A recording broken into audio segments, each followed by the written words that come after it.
अफगानिस्तान में तालिबान की जीत के बाद पाकिस्तान ने एक बार फिर से कश्मीर में दहशतगर्दी को बढ़ाने की कोशिश में जुट गया है। खुफिया एजेंसियों के मुताबिक इसके लिए पाक ऑक्युपाइड कश्मीर में एक नया दहशतगर्दाना तंजीम खड़ी की जा रही है और BCDS जनरल विपिन रावत ने पाकिस्तान के नापाक इरादों पर चोट की है।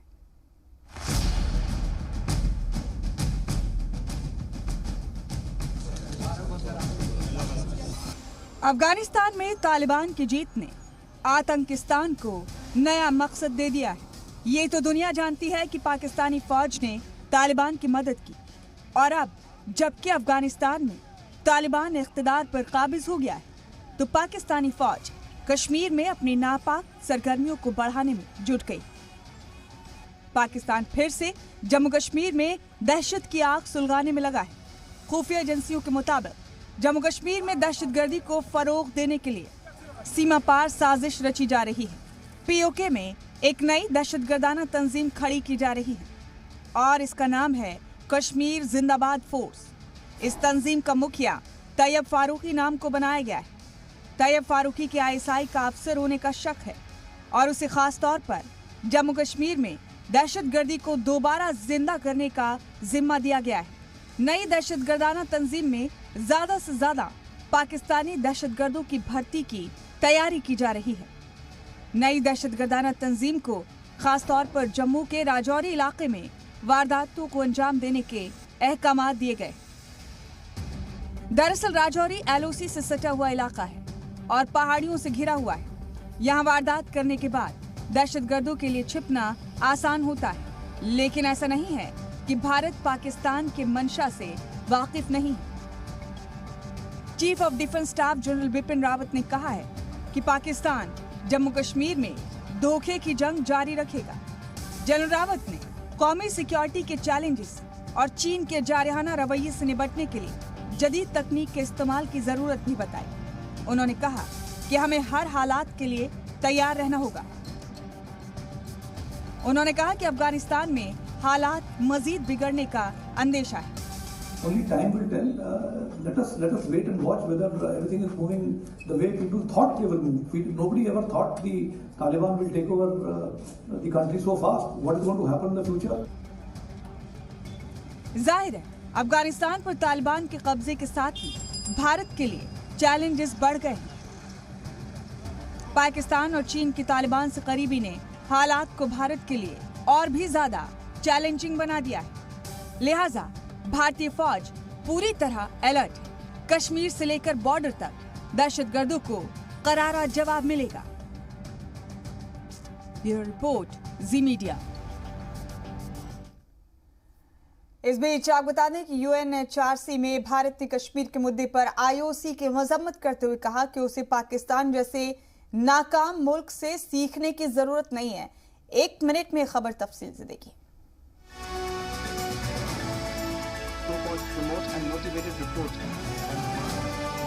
UNHRC में कश्मीर का मुद्दा उठाना पाकिस्तान को भारी पड़ा। भारत ने कश्मीर पर प्रोपेगेंडा फैलाने का इल्जाम आयद करते हुए OIC की जमकर मजम्मत की।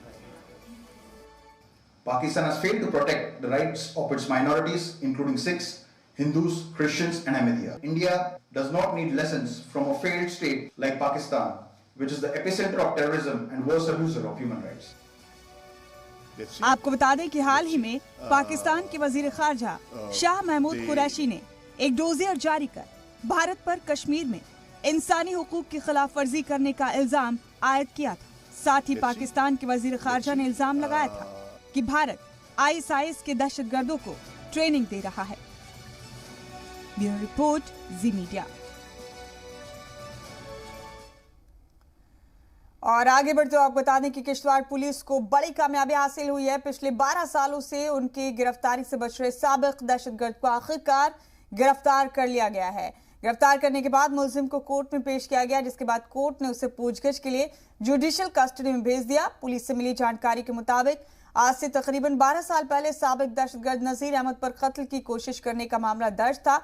इससे पहले की पुलिस उसे गिरफ्तार करती हुए फरार हो गया। नजीर अहमद बुधवार बंजवा का रहने वाला है। जराये के हवाले से पुलिस तक खबर पहुंची कि साबिक दहशतगर्द नजीर अहमद को देखा गया है। इत्तलात की बुनियाद पर पुलिस चौकी ज्वालापुर की खास पुलिस टीम की तश्कील की गई और टीम ने एक ठिकाने पर छापा मारा और साबिक दहशतगर्द को गिरफ्तार कर लिया।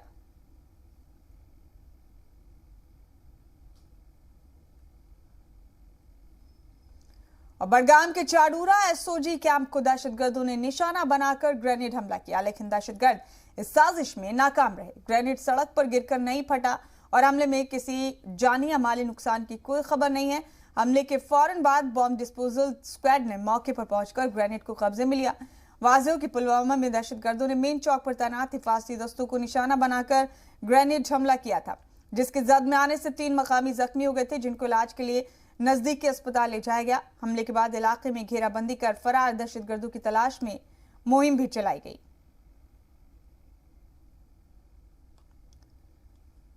तो कोशिश की गई दहशतगर्दाना हमले की, लेकिन ये ग्रेनेड फटा नहीं। बडगाम में एसओजी कैंप पर ग्रेनेड से हमला करने की कोशिश की गई थी, लेकिन ये ग्रेनेड नहीं फटा और इसके फौरन बाद बॉम्ब स्क्वाड टीम मौके पर पहुंची और इस ग्रेनेड को अपने कब्जे में ले लिया।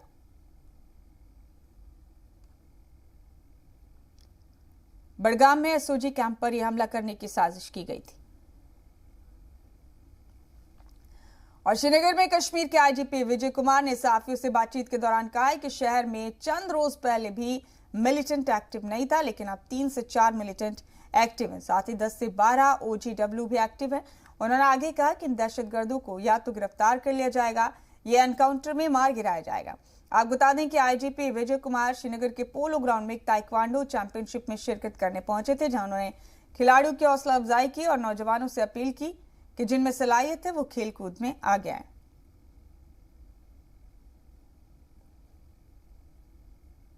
ताइक्वांडो के जो एसोसिएशन है, मैडम यहाँ पर है, एसएमसी कमिश्नर साहब यहाँ पर, मैं दोनों को मुबारकबाद देता हूँ। दोनों बहुत से एक इनिशिएटिव लिए है, ये चल रहा है, ये स्पोर्ट्स इवेंट चल रहा है। ये इससे यूथ को और आगे बढ़ने का और उसके ओवरऑल पर्सनैलिटी को डेवलप करने का मौका मिलेगा और टीम वर्क में काम करने का फ़ायदा मिलता है। वो उसको लाइफ के हर एक मौके पर, चाहे स्टडी में हो, चाहे आगे स्पोर्ट्स में हो, चाहे लाइफ में कोई किसी फील्ड में जाए, तो टीम स्पिरिट से काम करने की भावना उसमें फीलिंग पैदा करेगा, जो सोसाइटी के लिए, कंट्री के लिए अच्छी बात है।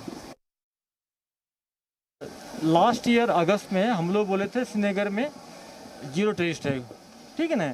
फिर सितंबर फर्स्ट वीक में जब अब्बास से कुलगांव डिस्ट्रिक्ट से यहाँ शिफ्ट किया था, तो सबसे पहले साकिब मंजूद को एक्टिव किया था। उसके अलावा 7 टेररिस्ट और ज्वाइन किए थे, जिसमें से 5 मारे गए, 3 और है, हम सबको पता है, और 10-15 ओजीडब्ल्यू है।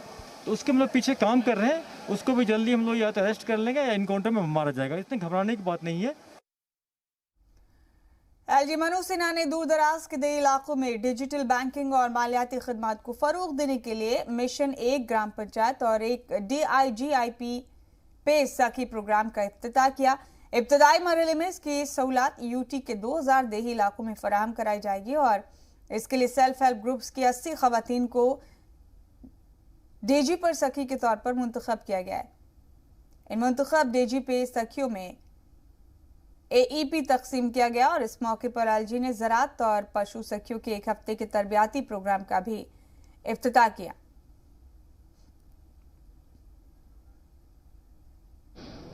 मोटे तौर पर 3 प्रोग्राम लॉन्च हुआ है। एक तो DG पे करके 2000 महिलाओं को हम बैंकिंग सर्विसेज की होम डिलीवरी दे सकें वो, और 360 डिग्री फाइनेंशियल सर्विसेज की ट्रेनिंग भी उन्हें दी जा सके और भविष्य में वो इंटरप्रेन्योर बन सकें। इसकी एक शुरुआत हुई है। बड़ी आबादी महिलाओं की कृषि और पशुपालन से जुड़ी है, तो उनको भी एम्पावर करने के लिए 2 और योजनाएं कृषि सखी और पशु सखी ये बनाई गई हैं। तो उनको हर महीने हम फाइनेंशियल असिस्टेंस भी दे रहे हैं और मुझे लगता है कि ट्रेनिंग करके वो एम्पावर हो सके। इस दिशा में एक बड़ा अभियान शुरू। स्वाभाविक रूप से जहां बैंक कम है, जहां बैंकों की संख्या कम है, वहां को प्राथमिकता दे रहे हैं। और जम्मू कश्मीर में असेंबली इंतखाबात से पहले कांग्रेस भी खुद को मजबूत करने में जुट गई है। श्रीनगर पार्टी ऑफिस में मुनक्किद एक प्रोग्राम के दौरान अलग अलग शोबों में अपनी पहचान रखने वाली शख्सियात ने कांग्रेस का हाथ थामा। इस मौके पर जम्मू कश्मीर कांग्रेस के सदर GA मीर भी मौजूद रहे। उन्होंने नए मेंबरान का इस्तकबाल किया। कांग्रेस में शमूलियत हासिल करने वालों में प्रोफेसर मोहम्मद इस्माइल का नाम भी शामिल है। इस मौके पर कांग्रेस के कई बड़े लीडरान मौजूद रहे। ये फंक्शन आज हमने महिला कांग्रेस की तरफ से मुनक़्क़द किया था यहाँ पे, जिसमें हमारे चीफ गेस्ट हमारे प्रेसिडेंट जनाब गुलाम अहमद मीर साहब और हाजी अब्दुल रशीद साहब हमारे वाइस प्रेसिडेंट जम्मू कश्मीर के थे। तो ये इसलिए हैं कि हमारे लेडीज़ विंग जो हैं ये आगे आनी चाहिए और इनको लेडीज़ विंग जो हमारी हैं इनको भरपूर ताउन मिलना चाहिए हमारी कांग्रेस गवर्नमेंट की तरफ से। और कांग्रेस पार्टी तो आपको पता ही है ये बहुत ही ये तो सेकुलरिज्म पार्टी है, यहाँ पे कोई भेदभाव नहीं है इस पार्टी में। और ख़ास तौर पे जो हमारी लीडरशिप है वो माशाअल्लाह काबिल तारीफ़ है। सरहद पर मुल्क की हिफाजत करने वाले जवान किस तरह लोगों की बेहतरी के लिए काम करते हैं, इस पर अक्सर हम आपको खबरें दिखाते रहते हैं। पुंछ से भी फौज की ऐसी ही तस्वीरें सामने आई हैं। आपको इस रिपोर्ट में दिखाते हैं कि कैसे सरहद पर मुल्क की हिफाजत करने वाले जवान इलाके के लोगों को तिब्बी सहूलत भी फराहम करा रहे हैं। एक हाथ में हथियार और दूसरे में मेडिकल किट का बक्सा। ये जवान किसी ऑपरेशन को अंजाम देने नहीं जा रहे हैं। ये जवान अपने उस फर्ज की अदायगी के लिए पहाड़ों, जंगलों, खेतों और खलियानों की धूल फाक रहे हैं, जिसके लिए उन्हें मुल्क का लाल कहा जाता है। पुंछ के गुलपुर सेक्टर में एलओसी पर तैनात सरला बटालियन के जवान घर घर जाकर लोगों की सेहत की जांच कर रहे हैं। ये ऐसे लोग हैं जो जिस्मानी तौर पर कमजोर हैं, बुजुर्ग हैं और चल फिर नहीं सकते। ऐसे में पुंछ में तैनात ये जवान अक्सर इनकी सेहत टटोलने के लिए उनके घरों तक पहुंचते हैं, उनकी जांच करते हैं और जरूरत पड़ने पर मुफ्त में दवाएं भी देते हैं। देखो जी, जैसे सीमावर्ती गांव है, इनमें मेडिकल फैसिलिटी कम है। इधर जैसे ओल्ड एज पेशेंट है, जो बेड पेशेंट है, जैसे कि ज़्यादा एज वाले हैं वो बेड पे लेटे रहते हैं। और देखा 2-4 पेशेंट ऐसे हैं जिनको स्पाइनल कॉर्ड इंजरी है या फिर क्रोनिक किडनी डिजीज है, वो मतलब बेड से हिल नहीं सकते, कहीं जा नहीं सकते। हम समय समय पर आकर उनको मेडिसिन प्रोवाइड करते हैं, जो भी उनको चाहिए, जितना हमसे बनता है उतना इनको फैसिलिटी देते हैं। जो हमारे एमआईरूम तक नहीं जा सकते या जो बाज़ार या और कहीं जो पैसे खर्च करके मेडिसिन नहीं ले सकते, उन सबको हम मेडिकल सपोर्ट देते हैं इधर। बात सिर्फ मजबूर और कमजोर लोगों की ही नहीं है। इलाका इतनी दूर दराज का है जहां से शहर पहुंचना किसी के लिए भी टेढ़ी खीर साबित होता है। ऐसे में फौज के ये जवान उन लोगों की खिदमत में हाजिर हो जाते हैं जिन्हें देखभाल की जरूरत होती है। फौज की इस पहल का मकामी लोग खुली बाहों से इस्तकबाल कर रहे हैं और उनकी तारीफ करते नहीं थक रहे हैं। जो आर्मी ने हमारे साथ, खासकर इंडियन आर्मी ने और सरला बटालियन ने हमारे साथ बहुत बार ऐसा जो है, हमारा गांव जो है थोड़ा सा देहात है और गरीब लोग हैं, कुछ ऐसे भी है पेशेंट जो अभी चारपाई पे पड़े हैं, नहीं चल सकते, बुज़ुर्ग हैं, तो आर्मी का हमारे साथ ये बहुत अच्छा कंप्रोमाइज़ है कि आके यहाँ चेक करके उनको मेडिसिन देते हैं। बहुत बार इन्होंने किया और इससे हम आर्मी के बहुत शुक्रगुजार हैं कि आज की डेट में आर्मी हमारे साथ बहुत अच्छा कंप्रोमाइज़ कर रही है। पब्लिक लेवल पे आर्मी का हम बहुत शुक्रगुजार हैं कि जो हमारे साथ जो मेडिकल दवाइयाँ देना, आके चेक करना, देखभाल करना, ये हम बहुत अच्छा इनका जो है हमारे साथ। तो ये दवाइयाँ भी दे रहे हैं इनको, जो लोग पुंछ डिस्ट्रिक्ट हॉस्पिटल तक नहीं पहुँच पाते हैं उनको, यही नहीं कि दवाइयाँ बांटने का काम। बाकी हमारी जो भारतीय सेना है ये सीमा सुरक्षा, आगे सीमा पे हमारी सुरक्षा भी कर रही है और गांव में लोगों का वेलफेयर भी दे रही है। सब लोगों को, हर किस्म के जो हैं, ये पूरा लोगों को तालमेल के साथ पूरा काम जो है आर्मी की जानिब से चल रहा है। हर वक्त जो है आर्मी हमारे काम आती है और 24 घंटे आर्मी हमारे साथ, आर्मी का कोऑपरेट रहता है हमारे साथ और बहुत अच्छी आर्मी है। पूरी भारतीय सेना का हम शुक्रिया अदा करना चाहते हैं, लेकिन खास करके 10 इन्फेंट्री ब्रिगेड 3/3GR सरला बटालियन का बहुत दिल की गहराइयों से पूरे गांव के लोगों की तरफ से मैं शुक्रिया अदा करना चाहता हूं। मकामी लोगों का तो यहाँ तक कहना है कि फौज तिब्बी सहूलियात ही नहीं बल्कि गांव के हर मसले को हल करने के लिए 24 घंटे उनके साथ खड़ी रहती है। जाहिर है कि गांव के लोग सरहद पर तैनात फौज के जवानों को अपने घर के मेंबर से कम नहीं समझते। सेना का बहुत बहुत शुक्रिया है। मतलब है अभी ये दवाई वगैरह दे रहे हैं, गरीब लोग हैं। ये गुलपुर पौनी तड़ा वार्ड नंबर 5 है मतलब है, और इसमें आए हैं सुबह से 2-4 घंटे हो गए यहाँ ही मतलब है हमारे पास सब लोग मतलब दवाई वगैरह ले रहे हैं और सेना का बहुत शुक्रिया, कामकाज हो रहा है। बॉर्डर पर भी सेना मतलब हमारी मदद कर रही है और यहाँ भी मतलब है पूरा तामन कर रही है। हिंद की फौज बहादुरी के लिए नहीं बल्कि अपने डेडिकेशन के लिए भी जानी जाती है। वो अपनों के साथ मोहब्बत और दुश्मनों के साथ सख्ती से पेश आने के लिए दुनिया भर में जाने जाते हैं। पुंछ की ये तस्वीरें यही बयां करती हैं।